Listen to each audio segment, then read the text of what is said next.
Efendim merhaba. Evet, yeni bir günde yine birlikteyiz ve gündeme yansıyan gelişmeleri Sayın Reşit Akar'la birlikte değerlendireceğiz efendim. Tabii bakıldığı zaman bugüne Bakanlar Kurulu'nun dün aldığı kararların yansımaları var. Onun haricinde Labda Belediye Başkanı'nın yaptığı açıklama ki yeniden bu Labda Marina projesini gündeme taşımış oluyor. Sayın Mustafa Aktuğ'la eski Bakan Ünal Üstel arasındaki atışmaların böyle medya üzerinden yazılı açıklamalarla karşılıklı olarak devam ettiğini görüyoruz. Görürken ama bugün muhtemelen detaylarına değinecektir Sayın Reşit Akar da. Neyi kaçırdığımızı bugün o uzun Sayın Belediye Başkanı'nın yaptığı açıklamada okumuş olduk. Bunları konuşacağız. Sayın Sucuoğlu'nun, Çalışma Bakanı Sucuoğlu'nun Ankara temasları var. Farklı iş dünyasıyla, ana muhalefetle, meclis başkanıyla farklı görüşmeler yapıyor. Bunları da konuşabiliriz ve tabii her zaman olduğu gibi sizlerden gelecek olan yorumları da ve soruları da aktaracağız. Bunları da konuşmaya çalışacağız efendim. Sayın Akar merhaba, hoş geldiniz. Evet, hoş bulduk sevgili Aytu. Tüm izleyenlerimize sevgi saygılarımızı göndererek başlayalım. Şimdi bir defa geçtiğimiz haftalarda gündemin ilk sırasına yerleşen ve günlerce tartıştığımız Labda bölgesinde marina ve otel inşaatıyla ilgili gelişmelerdi. Öyle görülüyor ki Turizm Bakanı, o dönemde Turizm Bakanı olan Sayın Ünal Üstel'in görevden alınmasına kadar giden bu tartışmalar öyle kolay kolay duracak gibi değil. Çünkü bir süre dursa da yeniden bunun alevlendiğini görüyoruz. Ama burada bizim üzerinde durmak istediğimiz bazı kişiler, bazı partiler, bazı siyasiler böylesi hayati projeler üzerinden siyaset yaparlarken önemli olan Kuzey Kıbrıs'ın kaçırdığı büyük bulunmaz fırsatlardır. Yaklaşık 1,5 milyarlık bir proje maalesef ayağımızın altından kayıp gitti ve şimdi biz bunu tartışmaya devam ediyoruz. Görevden alınan Turizm Bakanı Sayın Ünal Üstel de bunu hazmedemediğini her fırsatta artık ortaya koyuyor ve şu anda da bakanlık koltuğunda oturmadığı için daha rahat konuşuyor ve şöyle diyor bugün bizlere ulaşan bir açıklamasında: Ocak 2020 tarihinde ihaleye çıkan marina ve otel projesi yaklaşık 400 yatlık bir marinaydı diyor. 500 yataklı da otel projesiydi diyor. Buna 2 şirket müracaat etti. Birinci şirket ihaleyi aldı ve 49 yılına projenin imzalanması için konuyu Bakanlar Kurulu'na ilettik. Fakat Bakanlar Kurulu'nda Kudret Özersay bu projenin hukuk görüşü olmadığını ileri sürerek onay vermedi diyor. Daha sonra diyor ki Labda Belediyesi bir ihale açtı diyor. Geçmişte Fuat Namsoy tarafından yapılan projenin şimdiki Labda Belediye Başkanı ile bazı muhaliflerin buna karşı çıkması sonucunda yapılamadı bu diyor. İhalenin çok büyük bir yatırımdan mahrum edilmesinden duyduğu üzüntüyü dile getirmiş. Bu proje hem marina hem otel projesi dediğim gibi 1,5 milyar dolara varan bir yatırımı bizim ülkemize getirmiş olacaktı ki bu çok büyük, benzeri bulunmaz bir fırsattı. Ama diğer ülkemize gelen yatırımcılara, yapılanlara baktığımız zaman da acaba bu yatırım için istekli olan Annex Tur sahibi Sayın Neşet Koçkar'a biz iyilik mi yaptık yoksa kötülük mü, bunu da düşünmekte fayda var. Çünkü adaya gelen yatırımcıları hemen hemen tümünü bugüne kadar memnun ettiğimiz söylenemez. Tam tersi, özellikle böylesi bir kriz döneminde ne yapıyoruz? Onları daha da zora sokmaya, dövmeye çalışıyoruz. Az sonra Bakanlar Kurulu'nun dünkü kararlarından memnuniyet duyduğumuzu belirtmekle birlikte bunun alınan kararların çok hızlı bir şekilde hayata geçirilmesinin önemine de vurgu yapmıştık. Acaba geçiriliyor mu, geçirilecek mi? Bu konuya da az sonra değineceğim. Biraz daha bu Labda Marina Otel projesini konuşalım. Bunun üzerine Sayın Ünal Üstel'in bu açıklaması üzerine bu kez Labda Belediye Başkanı Sayın Mustafa Aktuğ bir açıklama yapıyor ve yeni bir ihale sürecine gireceklerini söylüyor. Tabii burada Lapta Belediye Başkanı herhalde çok olumlu ve iyimser. Dünyada nelerin döndüğünü herhalde izlemiyor. Hepsini bıraktım. Güney Kıbrıs'ta nelerin geliştiğini, nasıl sıkıntıların yaşantığını izlemiyor. Herhalde ki yeni bir ihale sürecinden umutlu olduğunu söylüyor. Hele bu Annex Tur gibi dünyanın sayılı turizm şirketlerinin, tur operatörlerinden birine bu yapıldıktan sonra ve bunlar bütün internet sayfalarına düştükten sonra tarama yaparsanız bugün Google'dan Annex Tur diye Kıbrıs'a gelip kaçırıldığında görebilirsiniz orada. Dolayısıyla insanlar bu Lapta projesi diye yazdığı zaman nelerin olduğunu, bu ülkede ne tür saldırılara uğradığını bu yatırımcıların gördükçe herhalde akıllarını yitirmiş olmazlar ki buraya gelip yatırım yapmış olsunlar. Benim hiç umudum yok şahsen. Üstünden para da verecek deseniz kimse Kıbrıs'a gelip kolay yatırım yapmaz artık. Çünkü biz geleni dövmeye alıştık. Gittikçe de bunun şiddetini artırıyoruz. Eskiden bir çirpi vuruyorduk, şimdi 5-10 defa vuruyoruz. Hatta hemen her gün söylüyorum bu aralar, falakaya geçme hazırlıkları vardır. Yani Kıbrıs'a gelirse birisi turist olarak bile onu Ercan Havalan'da falakaya yatırmak lazım. Niye geldi bu ülkeye? Bunu her gün söylüyorum, söylemeye de devam edeceğim. Çünkü ülkeyi götürmekte oldukları noktayı görüyoruz ve üzülüyoruz. İçimiz yanıyor. Bizi ne tür tehlikelerin beklediğini açık görüyoruz. Şöyle diyor Sayın Aktu: Lapta Belediye Başkanı olarak özel izinle ülkeye karantinasız girişlerle ilgili yaşanan kriz sonrasında açıklama yapmamayı ve sessiz kalmayı, hem bölgem hem de ülkem hem de önemli yatırım ihalesinin devam ettiği bu süreçte kamuoyunda karşılıklı tartışma gündemi meşgul etmemeyi tercih ettim diyor. Yani sessiz kaldım diyor, karmaşa olmasın diye diyor. Ancak diyor Lapta Marina ve otel ihalemizi sözleşme imzalama aşamasında taşıyamadık. Niye taşıyamadık? Gündem ne kadar sağlık olsa da halkın seçmiş olduğu bazı kişilerin gündemi koltuk ve siyaset uğruna kısır tartışmalara çekmeye çalışması, televizyon hatta kendi deyimiyle köy gezip gerçeklerle bağdaşmayan bilgilerle kendini haklı çıkarma için özellikle şahsımı karalamaya çalıştıklarını görüyorum diyor. Elinde diyor Sayın Ünal Üstel'e doğru belgeler olmasına rağmen konuyu çarptıran diyor Ulusal Birlik Partili milletvekili ve o dönemin Turizm Bakanı Ünal Üstel'le diyor her platformda bu konuyu yüz yüze tartışmaya ve belgeleri tek tek halka açıklamaya hazırım diyor. Ben de buradan çağrı yapıyorum. Hem Sayın Mustafa Akdoğ'a hem de Sayın Ünal Üstel'e varsanız Hodri Meydan diyalog açıktır. Burada sizi bekliyorum. En erken bir zamanda ikinizi de konuk etmekten büyük bir mutluluk duyacağız. Ak koyun kara koyun belli olsun. Herkes elindeki kartları açıklasın. Ama netice itibariyle bu yaşanan süreçte böyle perde gerisinde sevinenlerin olduğunu da görmemek mümkün değil. Bazıları da öyle bir seviniyor ki Kuzey Kıbrıs böyle bir projeden mahrum kaldı. Çünkü bu marine projesi gerçekleşmiş olsaydı oraya yatlar gelecekti.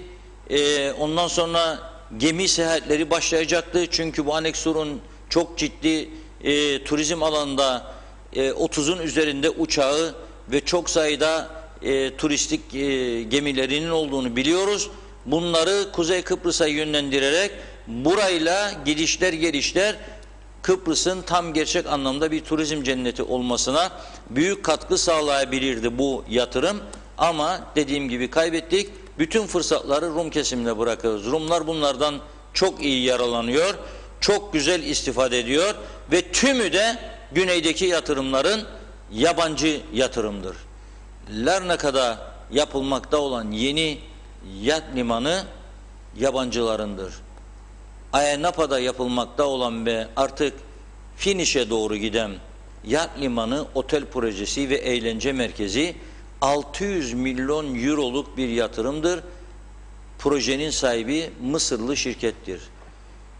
Aynı şekilde Limassol'da özelleştirilen limanı çalıştıran Mısırlı bir şirkettir. Yeni bir yatırım projesi de marina projesi de yine yabancı şirketler tarafından sürdürülüyor.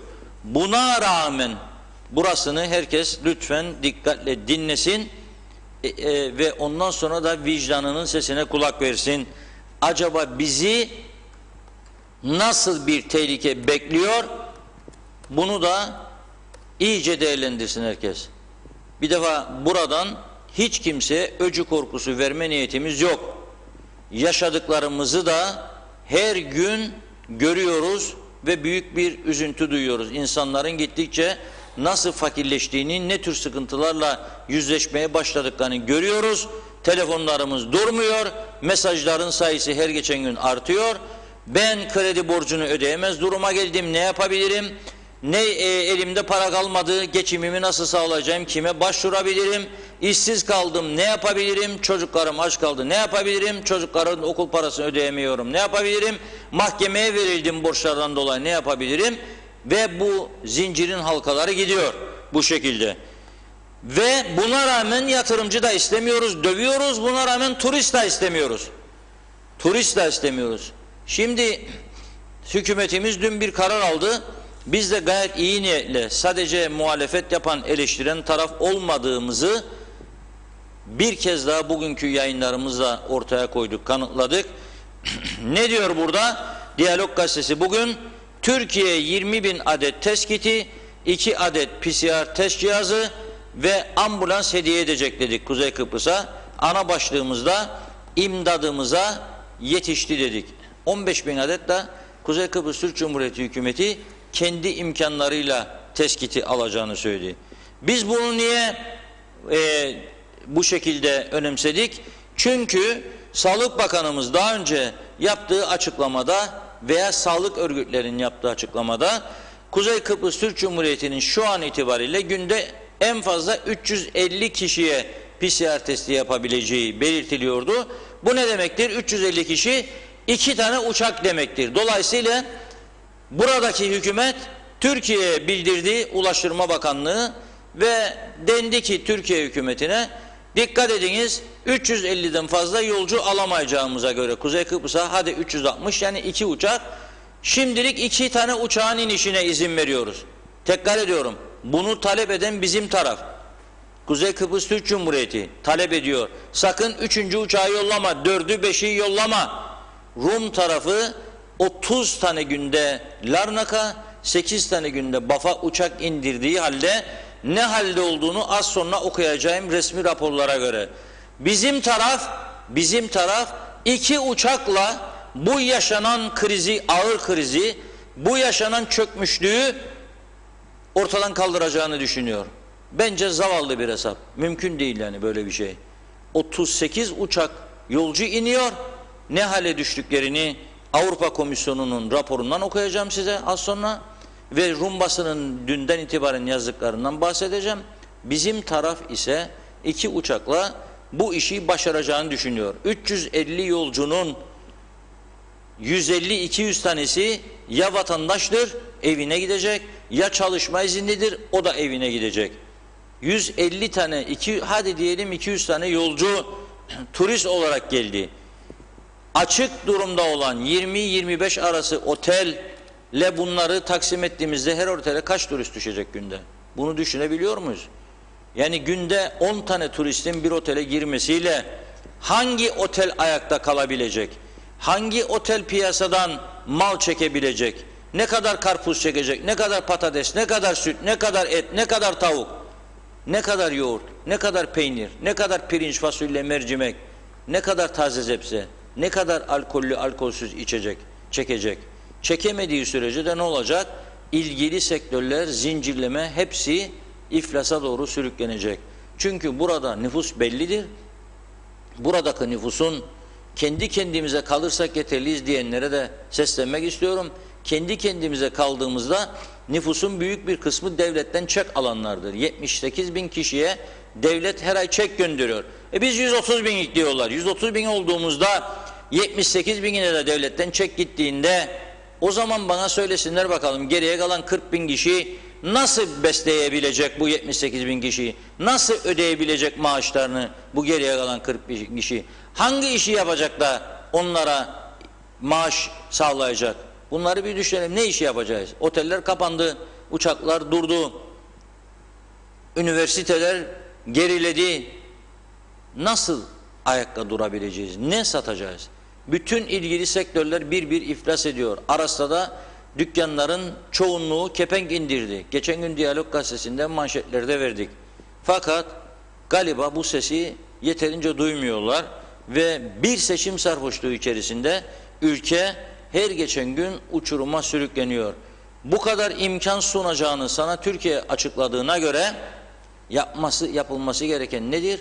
Bir an önce Türkiye'ye seslenmek, bize bunları bir an önce gönderin demektir. İkinci adım nedir? Madem ki 15.000 tane kit alıyorsun, bunu bir an önce devreye sokmaktır. Üçüncü adım nedir? Yapılacak testlerin sayısını artırarak ona bağlı uçak sayısını da artırmak ve ülkede yavaş yavaş turizm hareketini canlandırmaktır. Ama programa girerken yaptığımız bir araştırmaya göre Türk Hava Yolları Kuzey Kıbrıs'tan giden talepler doğrultusunda ay sonuna kadar, Temmuz sonuna kadar sefer sayısını günde birin üzerine çıkaramayacağını söylüyor. Bir adet Türk Hava Yolları uçağı İstanbul Ercan, bir adet Pegasus uçağı, o da Sabiha Gökçen İstanbul Ercan. Ve Temmuz sonuna kadar böyle gidecek diyor. Nasıl turizm canlanacak ve turizm canlanmayınca nasıl ekonomi düzlüğe çıkacak? Bunu birileri çıksın, bizlere izah etsin, biz de onları dinleyelim. Doğruysalar doğru, eğriyseler eğri konuşalım.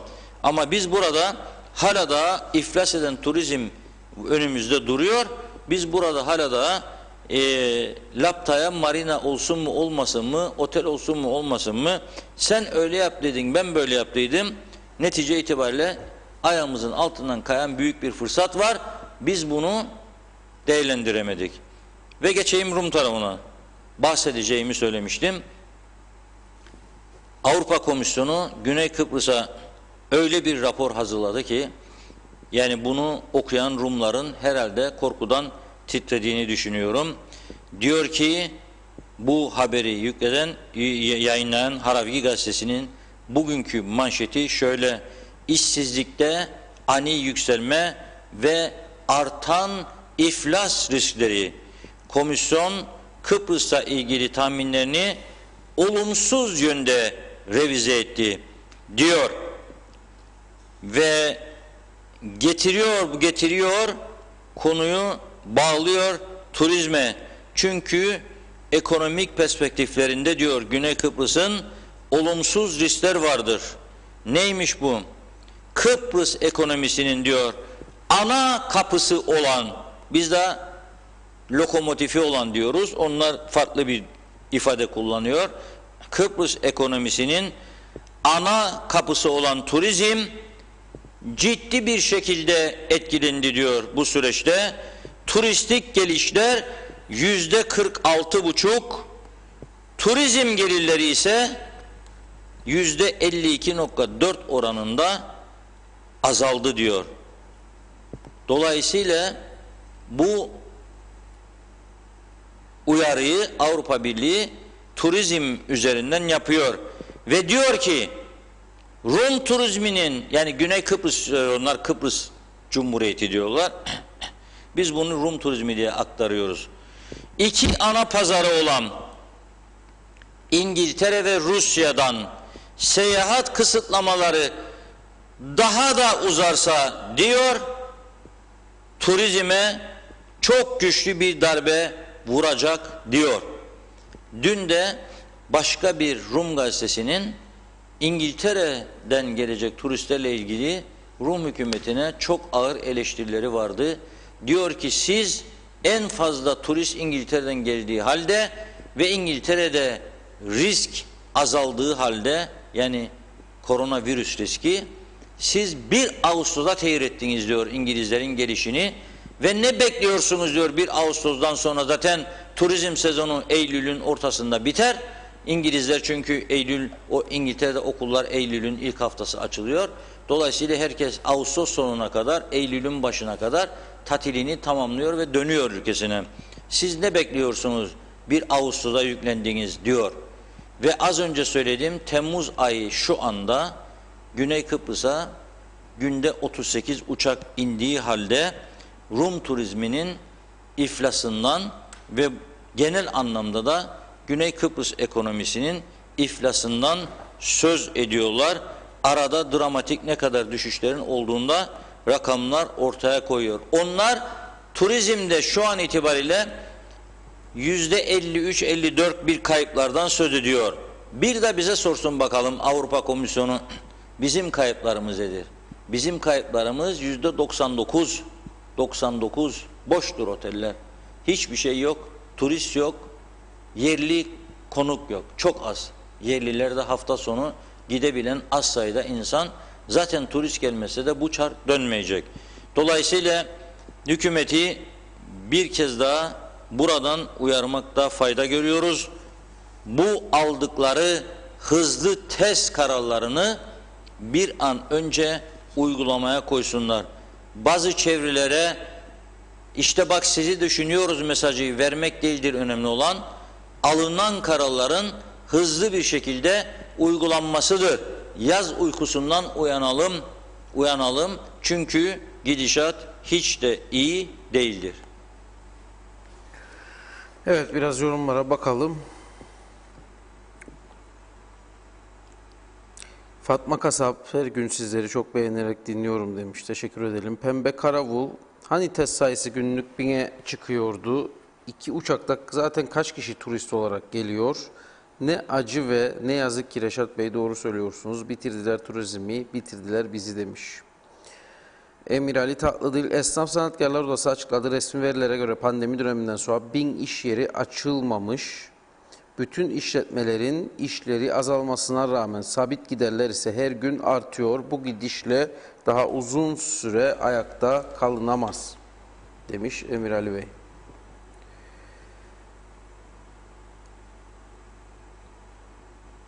Yusuf Miroğlu, Reşat Bey'e sorum, hükümetin kamuyla özel arasındaki üvey evlat muamelesi, kamuda suçu yok, kanunda bunun suçu yok mudur? Yani hükümetin başındakileri biz böyle istedik, böyle yaptık demekle tamam mıdır? Her şey insan hakları ihlali yok mudur? Yargı yolu yok mudur? Fikrinizi merak ediyorum. Hemen cevap vereyim. Arasındaki şeyi soruyorum. Hemen cevap vereyim. 1983 yılında KKTC'nin ilanından bu yana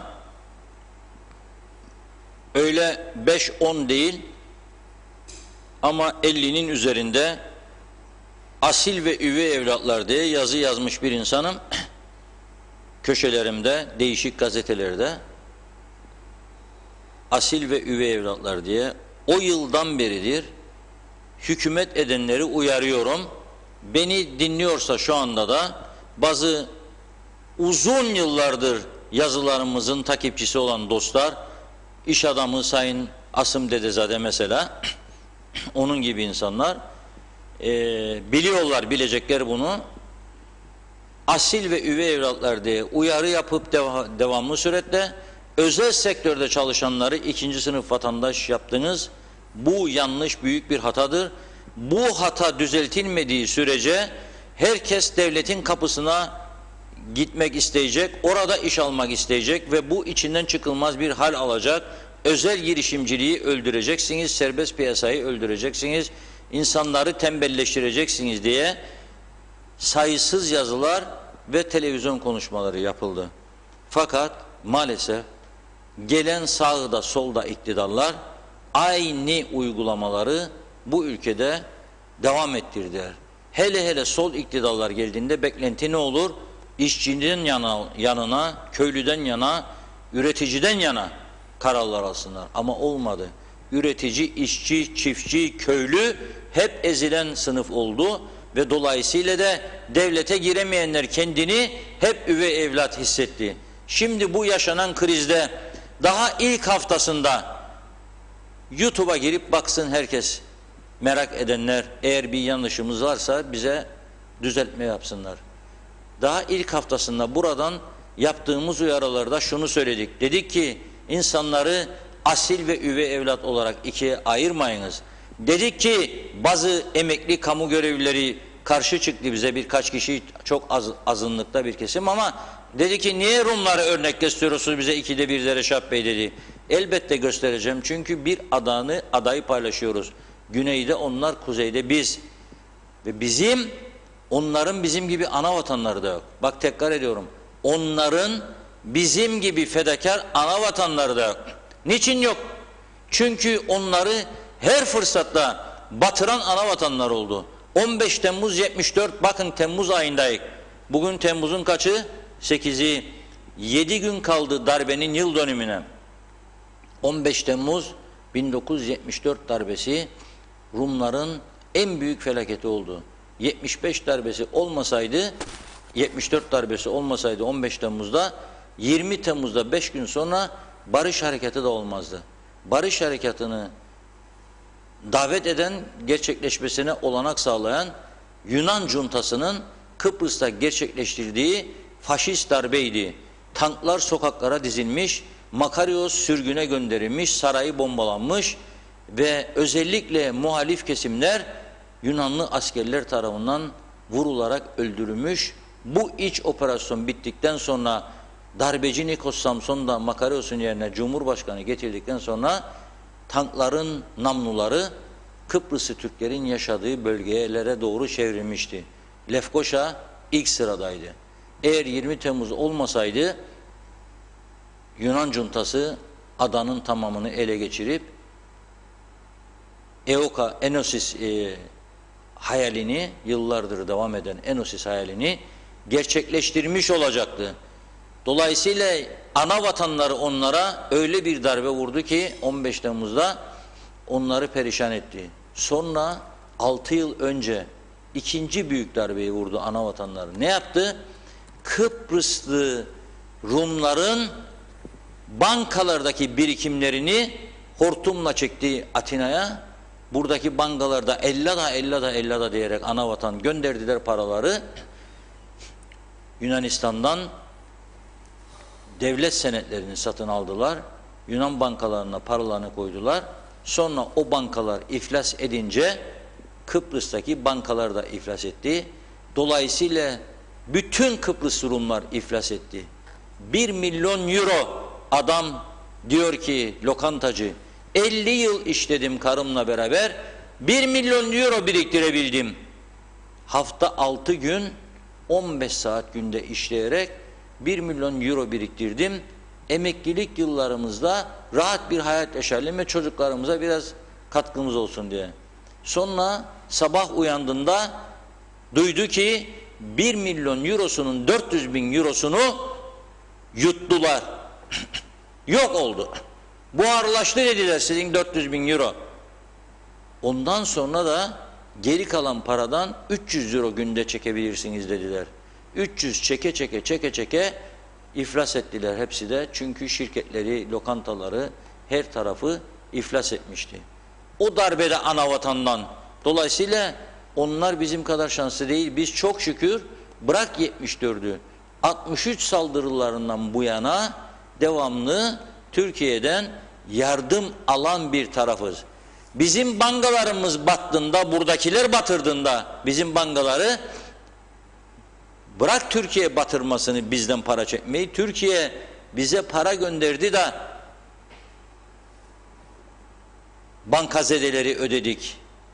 Biz kaybettiğimiz paraları, burada kendi kendimize hortumladığımız paraları Türkiye bize para gönderdi de yerine koyup insanlara dağıttık, verdik.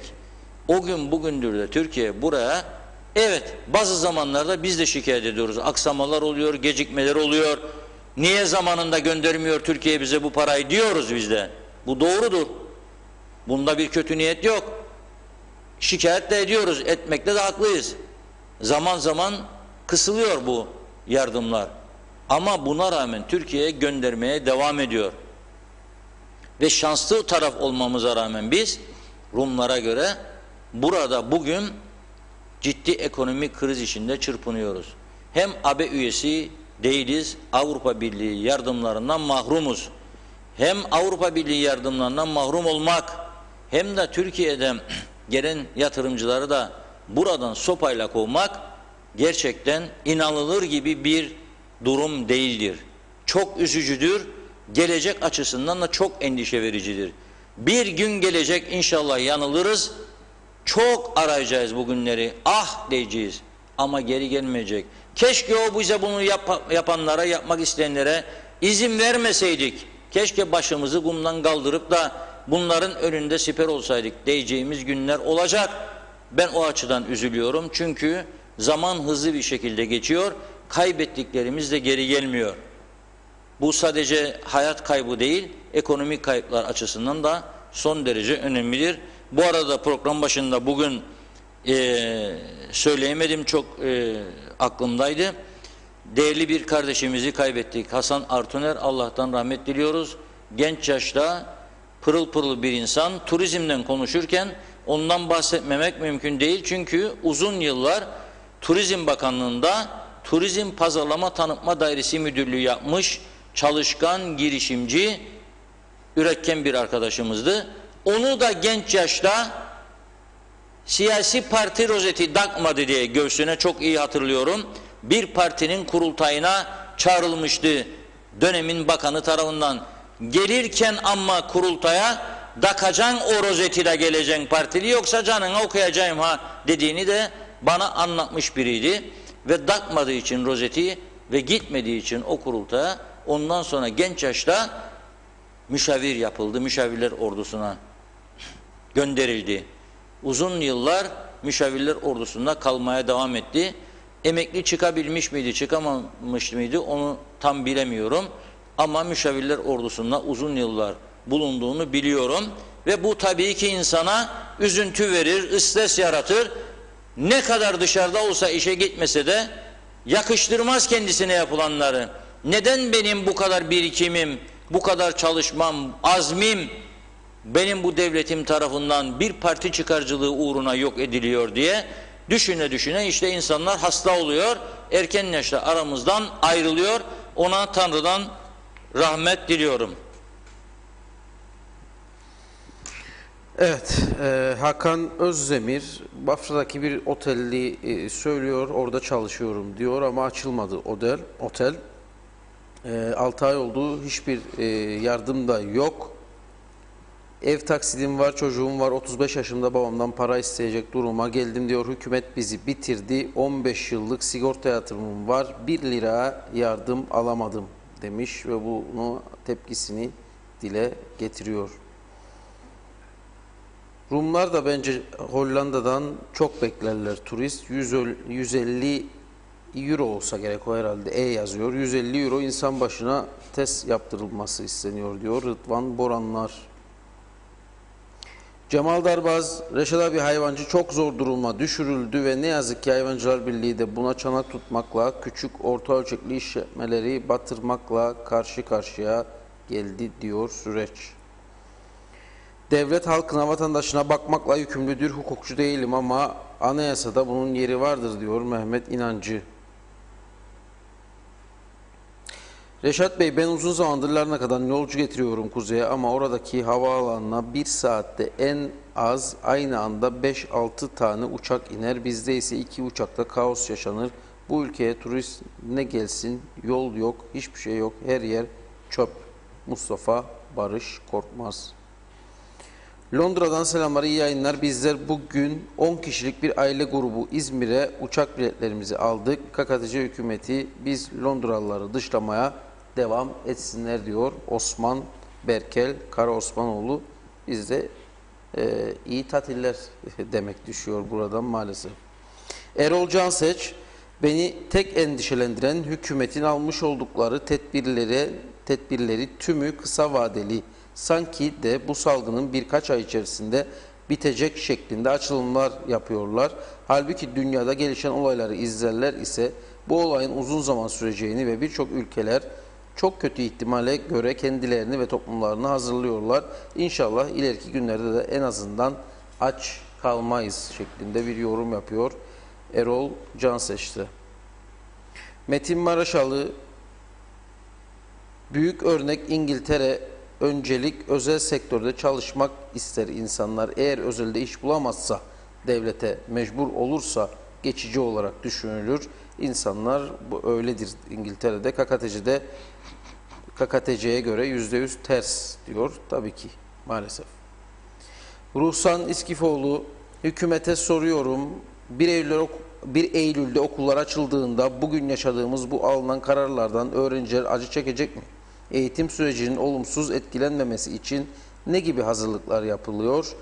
İkinci sorum, Kıbrıs'ta yaşayan ama Türkiye'de veya yurt dışında okula giden, okuyan, sınavı olan öğrenciler yollarda bugün yaşanılan sıkıntıları çekecek mi?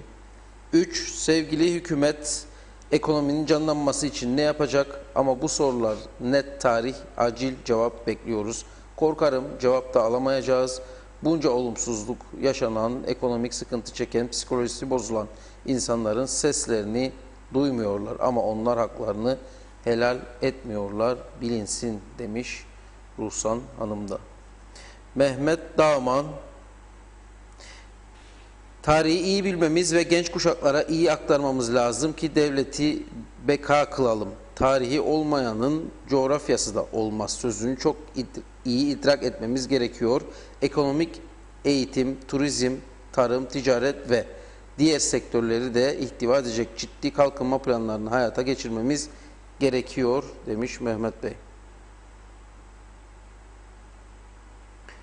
Yusuf Bey de diyor ki sorunun cevabını tam alamadım diyor. Yani yargı yoluna gidilirse netice alınır mı? Yargı yoluna gidilirse netice alabileceğini sanmıyorum.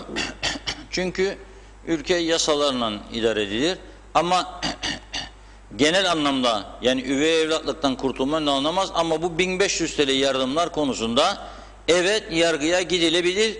Bunun birisi organizasyonunu yaparsa en büyük destekçi de ben olacağım. 1500 Türk lirasından hiç alamayan bir defa bile veya bir defa alan ve gerisini alamayan 2 defa vaat edildiği halde bunlar hep arşivlerde var.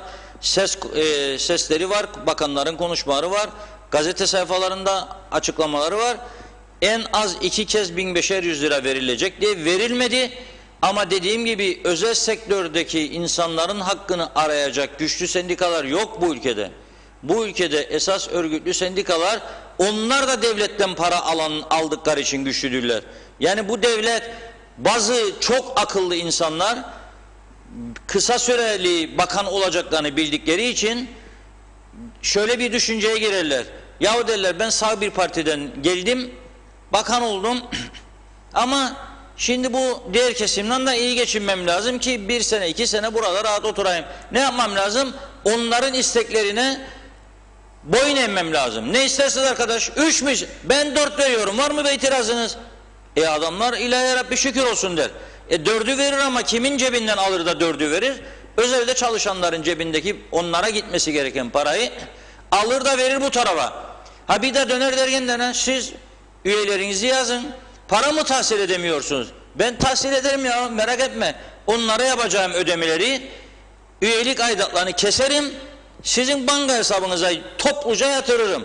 150 bin, 200 bin, 220 bin ayda parayı alıp aktarıyor o tarafa. Memurun maaşından keserek sen sendikanın üyesisin diyor.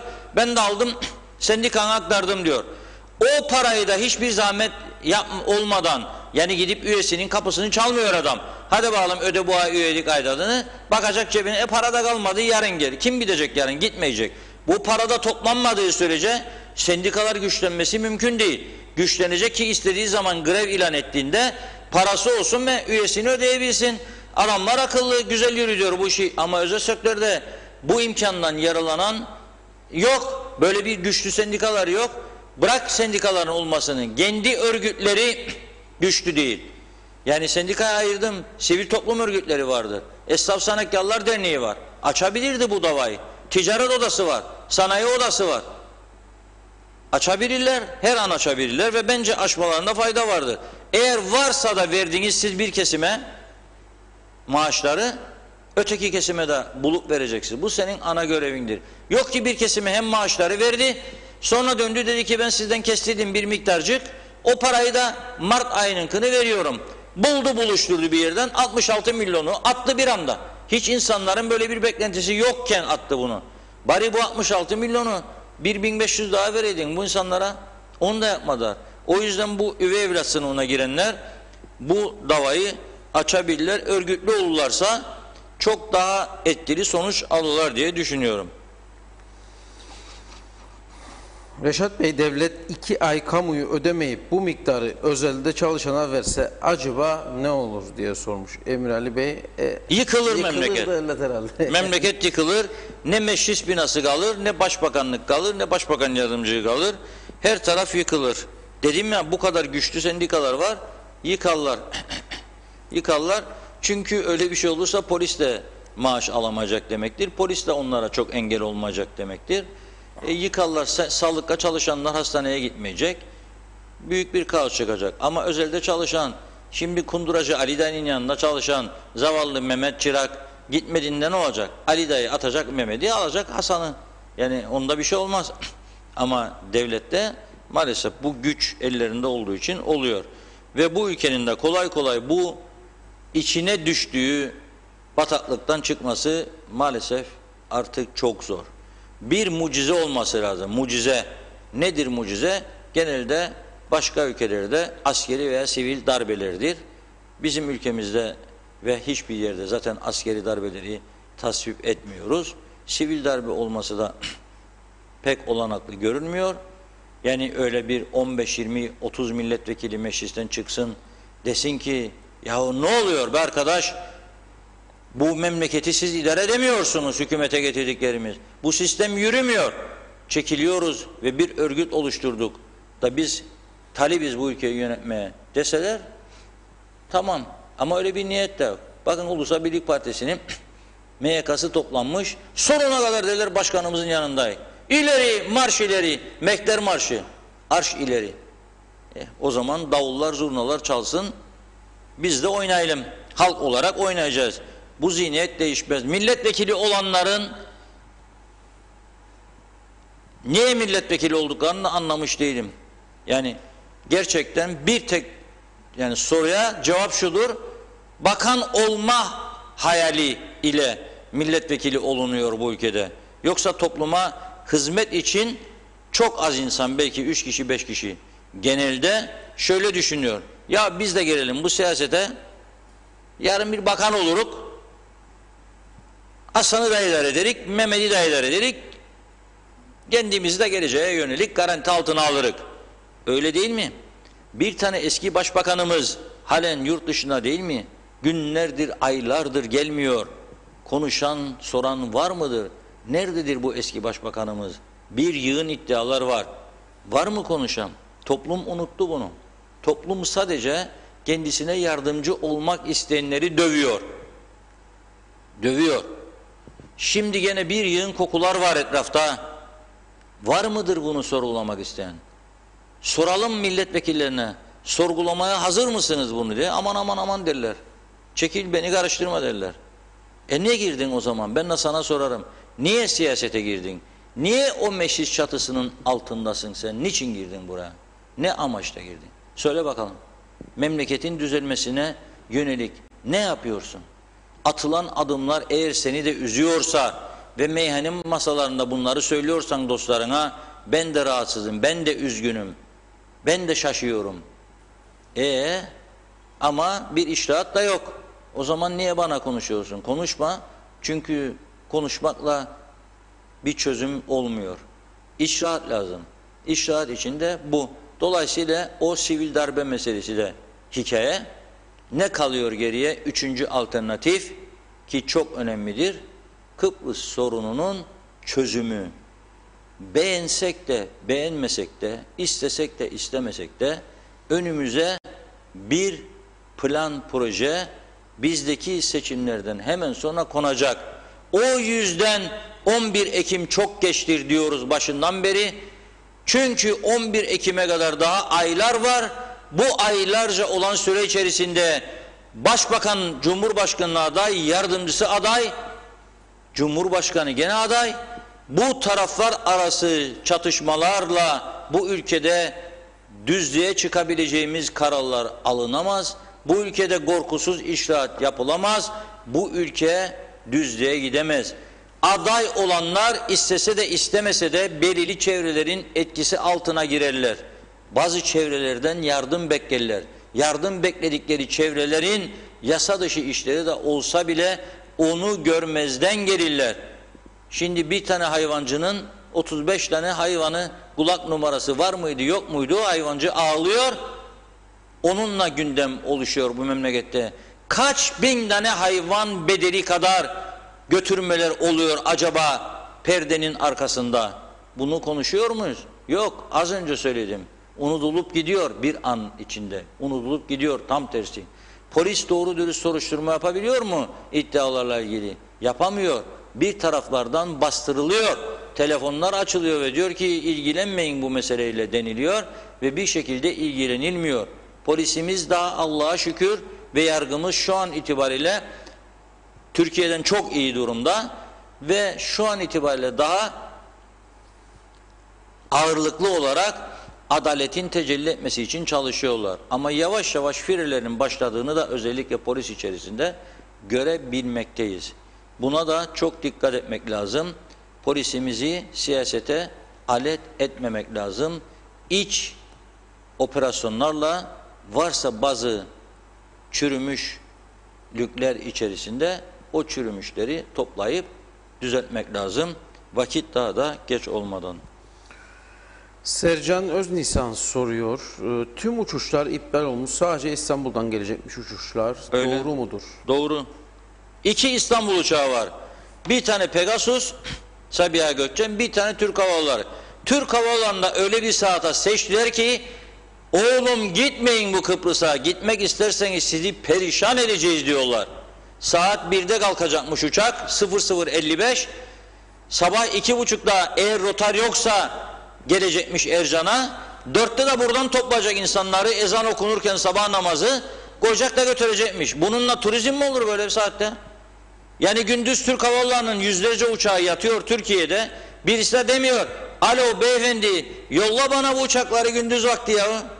Kıbrıs'ın güzelliğini böyle süzüle süzüle geçsin. Girne'nin üstünden 5 parmakların indirsin beni. Konuşan yok. Evelallah derler. Allah razı olsun derler ama ne razı olsun? 350 yolcu geliyor. Hani Ankara seferleri? Bak biraz sonra konu gelecek Sayın Faiz Sucuoğlu'nun sürpriz Ankara ziyaretinden bahsetmesek olmaz bugün. Nasıl gitmiş? Önce İstanbul'a gitmiş, sonra da Ankara'ya geçmiş. Sabah 04 uyumadı herhalde Faiz Bey. Yatta koltuk üstünde böyle kapattı gözünü 12'ye kadar. 12'de bindi makam aracına, gitti Ercan'a, uçtu. Oradan da Ankara bulduysa uçak gitti, bulmadıysa havalanda bekledi, sonra gitti. Ve aynı şekilde Ankara'dan İstanbul, İstanbul'dan Ercan gelecek. Bütün yolcular da böyle. Ankara'dan gelmek isteyen adama sen Kıbrıs'a gidemezsin diyorlar. Antalya'dan gelmek isteyene gidemezsin diyor. Adana, gemi var taş ucunda, git sallana sallana gidersen git.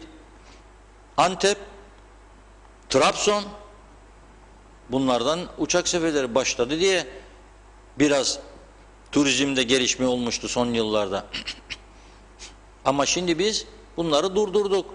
Önce dedi ki Türkiye'den gelenlere çifte PCR karantina şartı, o zaten durdurdu. Sonra karantina şartı hafifletildi. Her gün değişti şartlar. İnsanlar sarhoş oldu. Bu defa dendi tamam turist olarak gelirsen oteline gideceksin. PCR açıklanıncaya kadar otelde kalacaksın dendi. O uygulamaya geçildi. Ne zaman? Daha bir gün. Buna rağmen bu defa test sayısı az olduğu için uçak sayısı da artırılamadı. Şimdi Türkiye'ye verecek biz de alıyoruz dendi. Hadi bakalım biraz hareket. Hareket. Birileri itsin. Yürü arkadaşım yürü yürü yürü. Ama olmuyor. Yürüyen yok. Evet devam edelim. Ruhsanım ancak kürsüye çıkıp her yeri köşe bucak kapatıp oturma derdinde görüyorum hükümeti. Başka yaratıcı bir fikir yok. Bir de krizi çok iyi yönettiklerinden eminler ama böyle değil. Bu toplumda krizi ve kaosu hükümetin yarattığından çok eminim. Krizi yönetmek yürek ister diyor Rauf Ayvacı. Fakat hükümet ortakları seçim şovlarına düştüler. Allah acısın bizi. Cemal Sadrazam, ne oldu Diyalog TV'nin yayını bir şey demediniz veya ben duymadım diyor Cemal Bey soruyor. Diyeceğim şimdi. Diyalog yayından bahsetmezsem olur mu? Hiç mutlaka bahsedeceğim. Sümer Şehidoğlu özellikle 1985 yılından bu yana siyaset çıkar üzerine kuruldu. Düzen siyasilerin ve kamuda çalışanlar üzerine kurulmuştur. İşçiyi, köylüyü, esnafı, kısaca üreticiyi düşünen yok. Bu düzen maalesef kokuşmuştur. Sümer Şehitoğlu. Haldun Yenilmez, ben sorayım ama bunu çok konuştuk. Fırsat kalırsa söyler Reşat Bey. Reşat Bey, siz başkanlık sistemine ne diyorsunuz diye bir soru. Ümit Yıllardır başkanlık sistemini savunuyorum. Kuzey Kıbrıs'ın kurtuluşunun tek yolunun bu olduğunu söylüyorum. Çözümden söz eden ezici bir çoğunluk var, çözüm isteyen. Çözüm istiyorsak, eğer gerçekten samimiysek bu görüşlerimizde, güneyde başkanlık sistemi, kuzeyde parlamenter sistem olmayacak, uyumsuzluk olacak diye uyarıyoruz. Ama bir türlü bu iş olmuyor. Mevcut parlamenter düzende, parlamentoda yer alanlar bir daha seçilemeyeceklerini ve bakan olamayacaklarını düşünerek kesinlikle ve kesinlikle rejim değişikliğine, başkanlık sistemine izin vermiyor. Bazıları da bu gerçeği söylemekten çekindiği için efendim işte Türkiye'de başkanlık sistemine geçti, görürsün şudur budur diyerek sanki yani birilerinin iyi olan olmayan taraflarını almak zorundaymış gibi iddialarla karşımıza çıkıyor. Kafa karıştırıyorlar. Ama esas niyet olmasıdır. Ve bu kararsızlık ve bu sistem üzerinde ısrar ede maalesef 74'ten bu yana 46 yılını bu toplumun çaldılar ve bu yanlış sistemle bizi çok gerilere götürdüler. Şimdi artık o kadar bir geriledi ki düzelmesi çok zor bir duruma geldik. Binlerce insan işsizdir. Buradan uyarıyorum. Önümüzdeki günlerde ay sonuna kadar binlercesi daha işsiz olacak. Dün bana bazı arkadaşlar mesaj attı. Falan otel duydun mu 300 kişi çıkarmış. Biri attı falan kazino bu kadar işçi çıkarmış. Falan binden de çıkarıyormuş. Çıkaracak. Çıkaracak abim. Otellerin büyük çoğunluğu açılmadı. Selam İspanya'nın açılmadığını her gün söylüyorum. Mehmet Kral Bey'in açıklamalarını. Kratos gibi büyük otel açılmadı. Elexus bildiğim kadarıyla 2000 kişilik otel açılmadı. 200 milyon euro yatıyor Elexus. 200 milyon euro yatıyor orada. Ama ne saldırılar gördüler. Yağmaladılar memleketi, deniz kaldı, ne gaya kaldı hepsini. Hadi gidin oturun içinde. Hadi gidin oturun kendi kendinize. Pişirin yemekleri de yiyin. Sizin olsun. Deniz de, denizin dışı da, içi de. Denizin içine yatırım yaparlar adamlar. Adamlar şu anda lana kadar denizin içine otel ve villa daire yaparlar. Denizin içine ve proje üzerinde satarlar. 3 milyon, 4 milyon, 5 milyon euroya. Nasıl kalkınacaksın başka türlü? Nasıl refah içinde olacaksın? Nasıl tabernalara gidecek Rumlar eğer bu paralar gelmese ülkeye? Biz nasıl meyhanelere gidecek para yoksa? Önümüzdeki haftalar çok ciddi sıkıntılara gebedir. Eğer daha da geç kalırsak. Bugünden itibaren 10 uçak yapsa kurtulacak mı? Hayır. Ama biraz yük, yani biraz daha zaman kazanmış olacağız. Belki daha az işçi çıkarmalar olacak. Uçak sayısı 10 olmuş, 15, 20, 25, 30'a çıktı. Belki bu krizin acısını bir miktar alabilme şansımız olacak.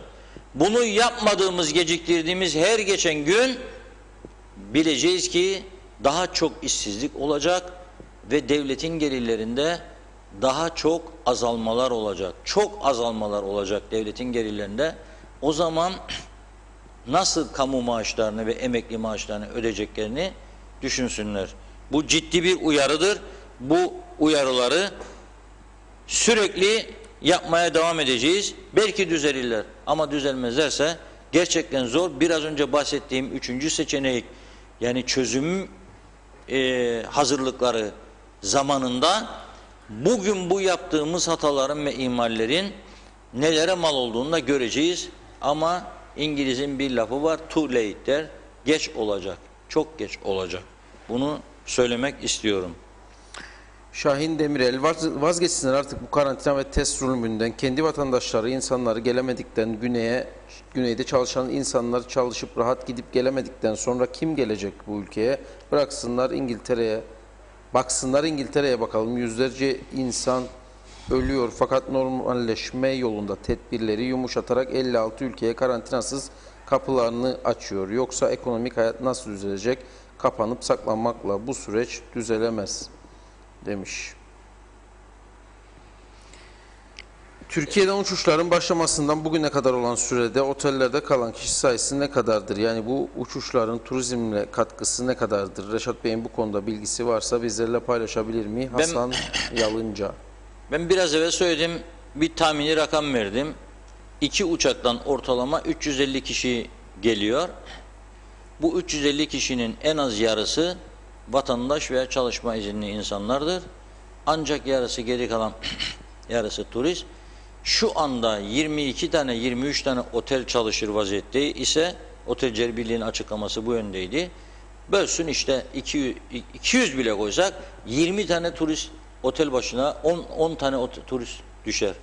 200 olsa bile 10 tane turist düşer otel başına. 10 turist de hangi otel ayakta durabilir? Elektrik parasını ödeyemez. Personel nerede? Malzeme alımları nerede? Diğer vergiler nerede? Belediye vergileri nerede? Devlet vergileri nerede? Mümkün değildir. Sosyal yatırımlar nerede? Mümkün değil. Dönmez bu uçak yani. Bu şekilde imkansızdır. 10 uçakla da dönmez. Yani daha önce bu korona krizi öncesinde hafta sonları bu ülkeye 65 ile 75 arası uçak iner kalkardı. Şimdi 2 uçakla nasıl dönecek bu iş? Mümkün değil. Yani bunda ciddi bir endişe duyuyorum ben. Bunu yıkmak için Türkiye ile çok ciddi görüşmeler yapmaları lazım. Bu inançtayım. Figen Zeki, doğru söylediniz. Milletvekilleri gerçekten farkında değil mi? Milletvekilinin anlamı nedir? Onları oraya biz koyuyoruz, bizleri savunsunlar diye. Ben ulaştırmada şoförlük yapıyorum. Halen çözülmedi bizlerin durumu. İşsiz kaldık. Bayram geliyor. Halimiz ne olacak? Allah büyük deyip yaşıyoruz. Olgun Çankaya yapmış bu yorumu. Radiye Mehmet, madem bu hükümet kendine bu kadar güveniyor ve turist istemiyor, o zaman Türkiye'den de hiçbir para yardımı almadan halkına her türlü yardımı yapsın bakalım, yapabilirse diye bir yorumda bulunmuş. KKTC'de yaratılmış bir sistem var. Maalesef tarihi geçmiş konserve kutusu gibi, bulaşıcı korona gibi diyor Orhan Aslan. Pınar Yunus, yani İngiltere'den Kıbrıs'a uçak yok mu? Var aslında. Şu İngiltere Türkiye uçuşu zaten açık. Oradan da bu yanı aktarmalı gelinebiliyor. Yani o kapıdan. İsterse gelecek ama İngiltere'den gelecekse orada PCR testi yapacak. Gelecek Kıbrıs'ta da girdiğinde PCR testi yapacak. 14 gün devletin göstereceği bir yerde gidecek, karantina altında olacak. Onun parasını da kendi verecek. Varsa bir baba yiğit bu şartlarda gelecek ülkeye, buyursun gelsin varsa. Şimdi programın sonlarına da geliyoruz. Evet. O konuşacağımız önemli bir konu daha var. Sayın Faiz Sucuoğlu meselesi ama ben bu arada dün bu program akışı içerisinde bir çağrı yapmıştım. 100. yıl Mehmetçik Karpaz Lions Kulübü ile son 4-5 yıldan beri her bayram öncesi bizden rica ediyorlar. Bir kampanya düzenliyoruz birlikte. Kampanyamızın adı Bir Çocukla Sen Giydir. Dün çağrı yapmıştım. Buradan evet ekonomik kriz var. Evet birçok insanımız işsiz, parasız, güçsüz ama imkanı olanların da olduğunu biliyoruz. İmkanı olanlara buradan seslenmek istiyorum. Bu insanlarımıza yardımcı olsunlar. Hedef en az 100 çocuğun bayramda giyinmesidir. Bu nedenle de 3-4 yaştan 12 yaşına kadar olan çocuklarımıza elbise veya ayakkabıdır istenen. Elbise veya ayakkabı. 2 tane isim veriyorum burada. Bu isimleri araya bilirler. Esra Kanatlı Hanım 0540 42 883 1849 bu telefona başvurup yapmak istedikleri yardım yapabilirler. Bir de Sayın Deniz'e Hüseyinoğulları var. 0533 844 70 49. Bu iki telefon numarasını arayıp yardım yapılabilir.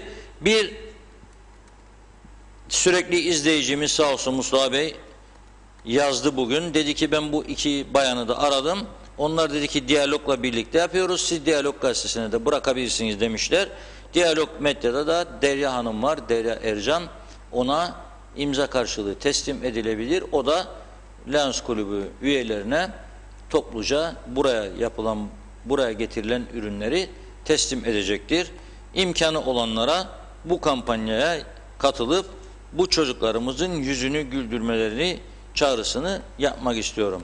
Şimdi bu işte biz şu anda Sayın Ünal Üster'in görevden alınması, UBP içindeki gelişmeler, Sayın Faiz Sucuoğlu'nun Cumhurbaşkanlığına görevden alınıp yerine Sayın Aytaç Çavdar'ın getirilmesine ilişkin tartışmalar falan derken ve Hükümet Başkanı Sayın Tatar ile yardımcısı Sayın Özersay Cumhurbaşkanlığına aday olurken bu tartışma içerisinde Çalışma ve Sosyal Güvenlik Bakanı Sayın Faiz Sucuoğlu'nun sürpriz bir Ankara ziyareti ortaya çıkıyor. Şimdi Sayın Faiz Sucuoğlu Ankara'ya davet edilirken niçin davet edildiği, ne ana konu olarak görüşüldüğü pek detaylarıyla verilmemişti. Sayın Sucuoğlu'nun Ankara'da oradaki Çalışma Bakanı ile ve Cumhurbaşkan Yardımcısı Sayın Oktay Vural ile görüşeceği belirtilmişti. Fakat bu çok gelişti ve Sayın Sucuoğlu'nun çok daha kapsamlı ziyaretler yaptığı, yani bunun da belli ki Ankara tarafından organize edildiği görülüyor. Buradan bir mesaj çıkarır mı, çıkarmaz mı insanlar? Ben sizlere bırakıyorum. Mesaj, ne gibi mesajlar çıkacak? Onun yorumunu kendim yapmayacağım ama herkesin alabileceği bir mesaj olduğunu düşünüyorum. Dün Meclis Başkanı Sayın Mustafa Şentop'la görüştü Sucuoğlu. Bugün Ankara'da CHP Genel Başkanı Sayın Kemal Kılıçdaroğlu ile görüştü. Aynı zamanda MÜSİAD Ankara Başkanı Basri Acar ile görüştü. Dün de Sağlık Bakanı Sayın Fahrettin Koca ile bir görüşmesi vardı. Dolayısıyla yoğun bir ziyaret programı organize edildi Sayın Faiz Sucuoğlu için. Sayın Faiz Sucuoğlu'nun da Ulusal Birlik Partisi'nde yeni bir kurultayda genel başkanlığa yeniden, daha önce de olmuştu biliyorsunuz, aday olacağı söylentileri de son zamanlarda bayağı yaygınlaştı. Dolayısıyla bunu da düşünerek Sayın Faiz Sucuoğlu'nun ziyaretini değerlendirebiliriz. Yarın da Sayın Fuat Oktay ile görüşecek. Türkiye Cumhurbaşkanı Yardımcısı ve Kıbrıs işlerinden de sorumludur biliyorsunuz Sayın Fuat Oktay. Böyle yoğun bir temasları var. Sayın Faiz Sucuoğlu'nun geziyor Ankara'da ve ziyaretlerde bulunuyor. Ama bu belli ki iyi bir organizasyonun sonucunda gerçekleşiyor. Ulusal Birlik Partisi içerisinde bu nasıl değerlendirilir, ne şekilde tartışılır orasını bilemeyiz ama siyasi çevrelerde dikkat çekici bir gelişme olduğunu düşünüyorum. MÜSİAD'dan bu konuda yapılan açıklamalar var. Bu açıklamalar da önemli.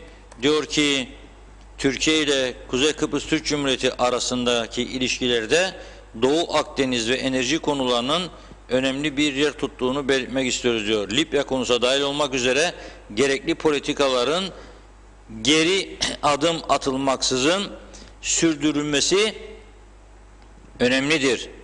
Avrupa Birliği'nin Kıbrıs konusunda uyguladığı çifte standardın sürekli hatırlatılması gerekir diyor Sayın MÜSİAD Ankara Başkanı Sayın Basri Acar.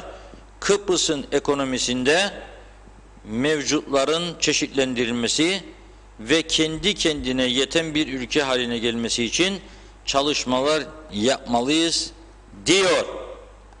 Yapmalıyız da neden yapamıyoruz? Acep. Çok önemlidir bu sorunun cevabı. Yapmalıyız ama neden yapamıyoruz? Rum tarafını, programın başını kaçıranlar için söylemek istiyorum tekrar. Avrupa Komisyonu diyor ki Güney Kıbrıs'ın ekonomisinde ana patrondur diyor. Patron turizm.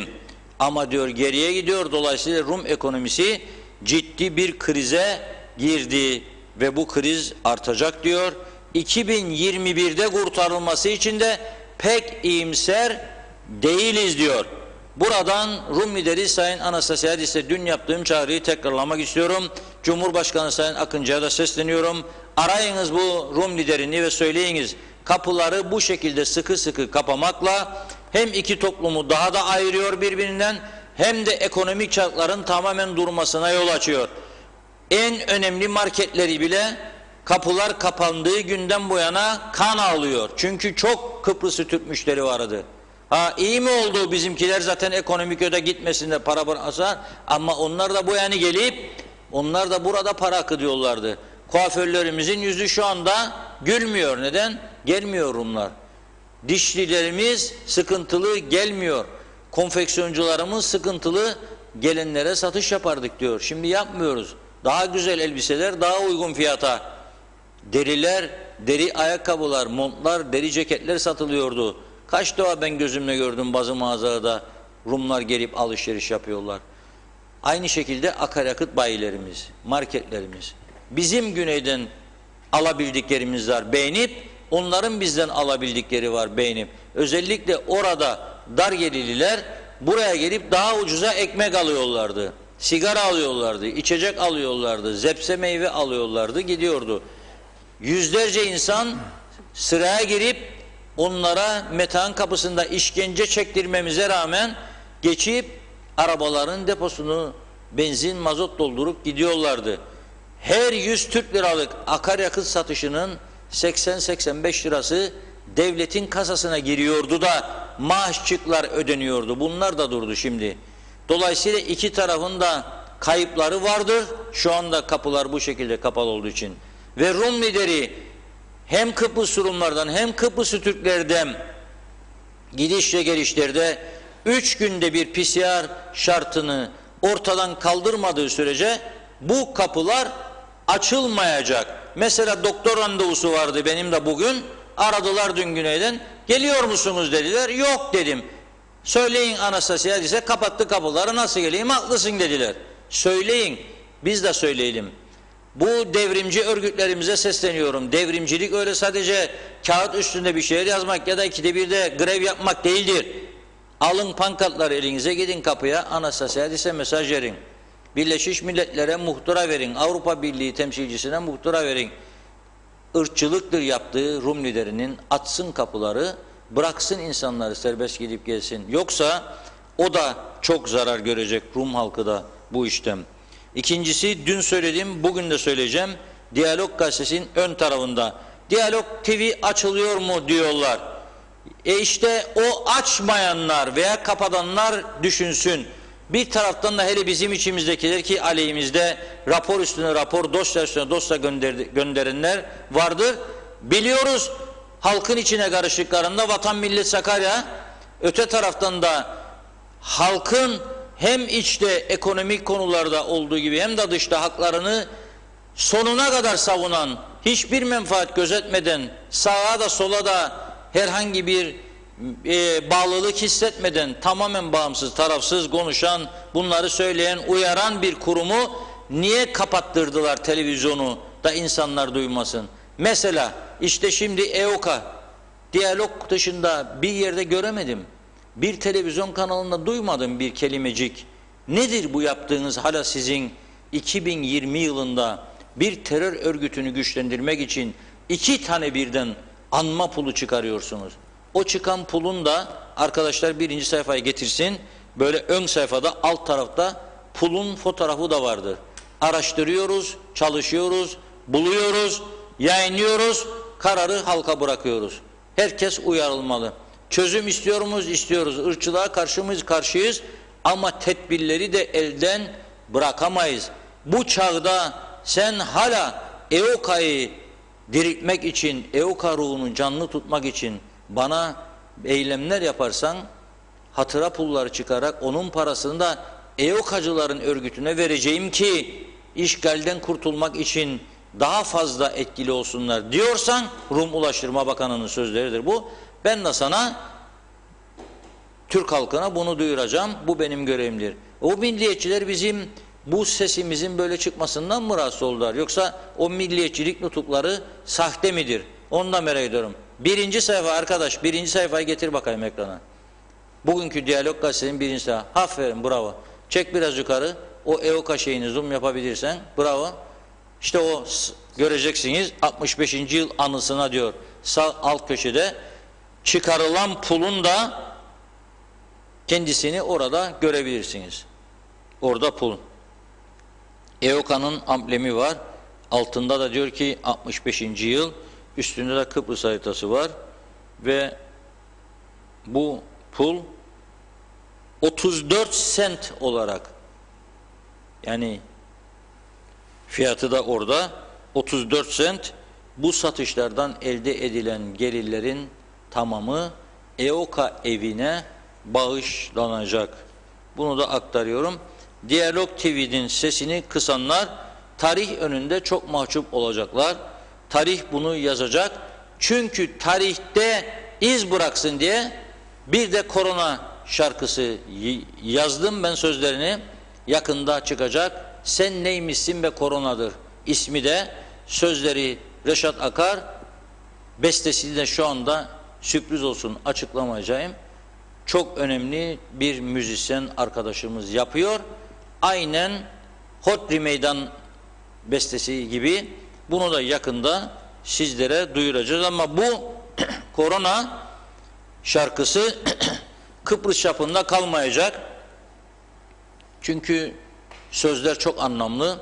Türkiye ve Türkiye'nin dışında sınır ötesi yerlerde de dinlenecek olan bir şarkı olacak diye düşünüyoruz. Çünkü içindeki sözlerde dünya ülkelerinden de bahsediyoruz. Sadece gündemimiz Kıbrıs değil, Türkiye, Kıbrıs'tan da bahsedilen yerler vardır şarkı sözlerinin arasında. Dolayısıyla bunu da yakında, çok yakında sizlere aktaracağız.